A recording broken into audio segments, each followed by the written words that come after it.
தவேகாவின் மீது கடும் அதிருப்தியால் நடந்த சம்பவம். ஸ்டாலின் கொடுத்த முக்கிய பதவி அதிர்ச்சியில் விஜய். அடுத்த சில மாதங்களில் தமிழகத்தில் சட்டமன்ற தேர்தல் நடக்க இருக்கிறது. இதற்காக சிறிய கட்சிகள் தொடங்கி பெரிய கட்சிகள் வரை அனைத்துமே அயராது உழைத்தும் வருகின்றன. தற்போதோ தமிழகத்தில் ஆளுங்கட்சியாக உள்ள திமுக 2026 தேர்தலிலும் வெற்றி பெற பல்வேறு வியூகங்களை வகுத்து கொண்டிருக்கிறது. மேலும் பீகார் தேர்தலில் தோல்வியடைந்த தேசிய கட்சியான காங்கிரசும் தமிழக தேர்தலை மட்டுமே நம்பியிருக்கிறது என்றே சொல்லலாம். இதற்காக இந்த இரண்டு கட்சிகளும் கூட்டணி அமைத்து வரும் தேர்தலை எதிர்கொள்ளப் போகிறது. இந்நிலையில் திமுகவிற்கு பாதகமாகவும் காங்கிரசிற்கு சாதகமாகவும் விஜய் களமிறங்கியிருக்கிறார். காங்கிரஸ் பீகார் தேர்தலில் தோல்வியடைந்ததை மையப்படுத்தி அதன் கோரிக்கைகளை திமுக மறுத்து வருகிறது. இதனால் இவர்கள் திமுகவிலிருந்து விலகி விஜய் கட்சியில் இணையும் போக்கை காட்டி வருகின்றனர். இதனைத் தொடர்ந்துதான் அதிமுகவிலிருந்து வெளியேறிய செங்கோட்டையன் அவர்கள் சமீபத்தில் தவேகா தலைவர் விஜய் முன்னிலையில் தமிழக வெற்றிக் கழகத்தில் தன்னை இணைத்து கொண்டதால் சற்று தமிழக அரசியலில் பரபரப்பு நிலவி வந்தது. அந்த வகையில் அதிமுகவிலிருந்து பல முன்னாள் அமைச்சர்களை தவேகாவில் இணைத்து கட்சியை பலப்படுத்துவேன் என்ற நிர்வாகிகள் மத்தியில் செங்கோட்டையன் பேசியதாக கூறப்படும் நிலையில் பல்வேறு முக்கிய புள்ளிகளையும் அவரது ஆதரவாளர்களையும் தவேகாவில் செங்கோட்டையன் அவர்கள் இணைத்து வருகிறதும் குறிப்பிடத்தக்கது. இந்த நிலையில்தான் சட்டமன்ற தேர்தலை முன்னிட்டு காங்கிரஸ் போன்ற தேசிய கட்சிகளுக்கோ அல்லது நீண்ட காலமாக அதிகாரத்தில் இருக்கும் திமுக, அதிமுக போன்ற கட்சிகளுக்கோ தனது கதவுகளை விஜய் திறக்கவில்லை. குறிப்பாக காங்கிரஸ் ஒருவேளை அதிருப்தியில் வெளியே வந்தாலும் அது திமுகவுடனே இருக்கட்டும் என விஜய் ஒதுங்கியிருப்பது தனது கட்சி ஒரு தனித்துவமான மாற்றாகவே இருக்க வேண்டும் என்ற அவரது எண்ணத்தை பிரதிபலிக்கிறது. சாதி ரீதியிலான கட்சிகளோ அல்லது பலம் குறைந்த சிறிய கட்சிகளோ தனது அசிவாரத்தை சிதைத்து விடக்கூடாது என்பதில் அவர் உறுதியாக இருக்கிறார். விஜயின் கொள்கை முடிவுகளில் மிக முக்கியமானது ஊழல் அரசியல்வாதிகள் மீதான அவரது கடுமையான நிலைப்பாடுதான்.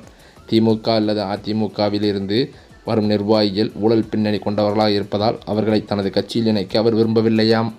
அதே சமயம் ஆளுங்கட்சியில் இருந்தாலும் பிடிஆர் பழனிவேல் தியாகராஜன் போன்ற நேர்மையான மற்றும் படித்த அரசியல்வாதிகள் மீது தவேகா தரப்பு ஒரு மேன்மையான அணுகுமுறை இருப்பதாகவே கருதப்படுகிறது.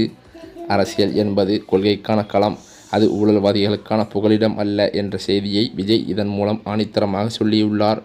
கூட்டணி குறித்து பேசும்போது விஜய் எப்போது முன்னிறுத்துவது மக்களை மட்டுமே.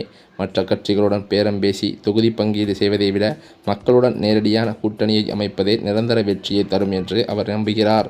திராவிட கட்சிகள் தங்களது வாக்குகளை தக்க வைத்துக் கொள்வதற்கு பல்வேறு முயற்சிகளையும் பல வியூகங்களையும் எடுத்து வருவதாகவே தகவல்களும் வெளிவருகின்றன.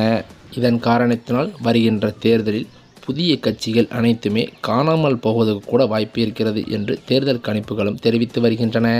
இவைகளுக்கிடையில்தான் அதிமுகவிலிருந்து எடப்பாடியால் விரட்டப்பட்ட செங்கோட்டையன் அவர்கள் அதிக ஆதரவாளர்களுடன் தமிழக வெற்றிக் கழகத்தில் சமீபத்தில் வந்து விஜய் முன்னிலையில் இணைந்தது பரபரப்பை ஏற்படுத்தியது.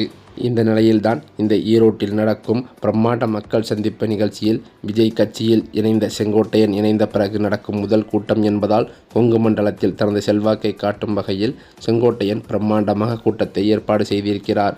மேலும் அது மட்டுமில்லாமல் தனது செல்வாக்கை பயன்படுத்தி எடப்பாடியின் சொந்த ஊரான சேலம் மாவட்டத்தில் டிசம்பர் 30ஆம் தேதி செங்கோட்டையன் இதைவிட ஈரோட்டில் நடந்ததை விட மிக பிரம்மாண்டமான ஒரு மக்கள் சந்திப்பு நிகழ்ச்சியை நடத்த காட்டப்போகிறார் என்ற தகவல்களும் வெளியாகி வருகிறது. பிற கட்சிகளைச் சேர்ந்த முக்கிய நிர்வாகிகள், முன்னாள் அமைச்சர்கள் சிலர் விஜய் முன்னிலையில் தவேகாவில் இணையலாம் என்றும் சொல்லப்பட்டு வருகிறது. செங்கோட்டையன் இது பற்றிய அறிவிப்பை ரகசியமாக வைத்துள்ளதாகவும் கூறப்படுகிறது. செய்தியாளர்கள் அவரிடம் கேட்டபோது பொறுத்திருந்து பாருங்கள் என்று பதிலளித்துவிட்டு சென்று விட்டார். ஏற்கனவே அதிமுகவிலிருந்து பல முன்னாள் அமைச்சர்களை தவேகாவில் இணைத்து கட்சியை பலப்படுத்துவேன் என்று நிர்வாகிகள் மத்தியில் செங்கோட்டையன் கூறியதும் குறிப்பிடத்தக்கது. எனவே அதற்கான முயற்சிகளில் செங்கோட்டையன் ஈடுபட்டு வரும் நிலையில் இன்று சில முக்கிய பிரமுகர்கள் விஜய் முன்னிலையில் கட்சியில் இணையலாம் என்றும் சொல்லப்படுகிறது. அது மட்டுமின்றி இன்றைய கூட்டத்தில் விஜய் சில முக்கிய அறிவிப்புகளை வெளியிட வாய்ப்புள்ளதாகவும் சொல்லப்படுகிறது. கட்சித் தலைவர் விஜய் அமைதியாக அடுத்த கட்ட அரசியல் முன்னேற்றம் நோக்கி நகர்ந்து வருகிறார். தேர்தல் நெருங்கும் நிலையில் கட்சியின் முக்கியமான நடவடிக்கை தற்போது அரசியல் வட்டாரத்தில் பேசும் பொருளாகி இருக்கிறது. அதுதான் தமிழக வெற்றிக் கழக தேர்தல் ஆணையத்தால் இன்னும் அதிகாரப்பூர்வமாக அங்கீகரிக்கப்படவில்லை என்ற செய்தி பெரும் விவாதத்தை ஏற்படுத்தியது. ஆனால் அதற்கான காரணங்கள் வேறு என அறிந்தவர்கள் கூறுகின்றனர். இதே நேரத்தில் தேர்தல் நெருங்கி வருவதால் விஜய் தேர்தல் ஆணையத்தை நேரடியாக நாடியிருக்கிறார் என்றும் தமிழக வெற்றிக் கழக வட்டாரத்தில் தகவல்கள் வெளியாகியுள்ளது. திமுக, அதிமுக போன்ற அங்கீகரிக்கப்பட்ட கட்சிகளுக்கு முறையே உதயசூரியன் மற்றும் இரட்டை இலை போன்ற நிரந்தர சின்னங்கள் வழங்கப்பட்டுள்ளன.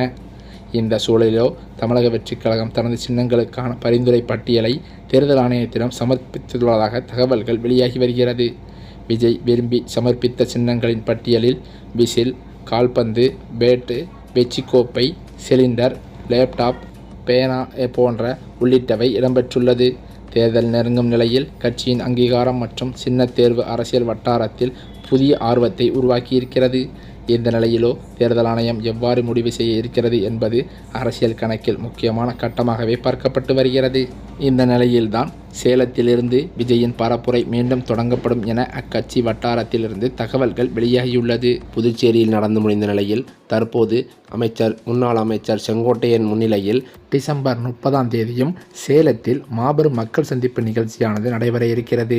அது இன்றைய தினம் காலை 11 மணி முதல் 1 மணி வரைக்குள் நடக்க வேண்டும் என்றும் காவல்துறை கண்காணிப்பு முன்னிலையில் நடவடிக்கைகளும் சொல்லப்பட்டுள்ளது. இவைகளுக்கிடையே முன்னெச்சரிக்கை நடவடிக்கையாக தவேகாவினருக்கு பல்வேறு அறிவுறுத்தல்களை அக்கட்சியின் பொதுச் செயலாளரான புஷி ஆனந்த் வெளியிட்டிருக்கிறாராம்.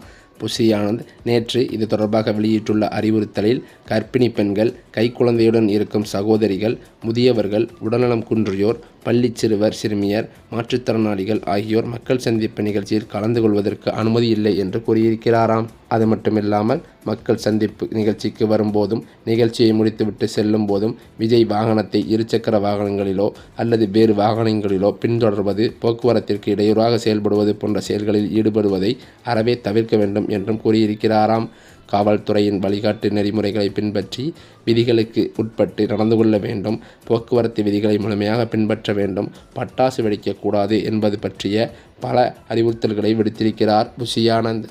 இத்தகைய சூழ்நிலையில்தான் தவேகாவில் பல்வேறு நாட்களாக பிரச்சனையில் ஈடுபட்டிருக்கும், அதாவது மாவட்ட செயலாளர் பொறுப்புக்காக பல்வேறு பிரச்சனைகளை தூண்டி கொண்டிருக்கும் அஜிதா என்பவர் மீது கடும் நடவடிக்கை எடுப்பதற்காக தவேகா தலைவரான விஜய் ஆலோசனை நடத்தி வந்த நிலையில் அவர் தற்போது தவேகாவிலிருந்து முற்றிலுமாக விலகி இன்னும் 2 நாட்களில் ஸ்டாலினை நேரில் சந்தித்து திமுகவில் இணைய இருப்பதாக அதிர்ச்சி தகவல்கள் வெளியாகியுள்ளது. இந்த தகவலால் விஜய் அவர்களும் கடும் அதிருப்தியில் இருந்து வருவதாகவே சொல்லப்படுகிறது.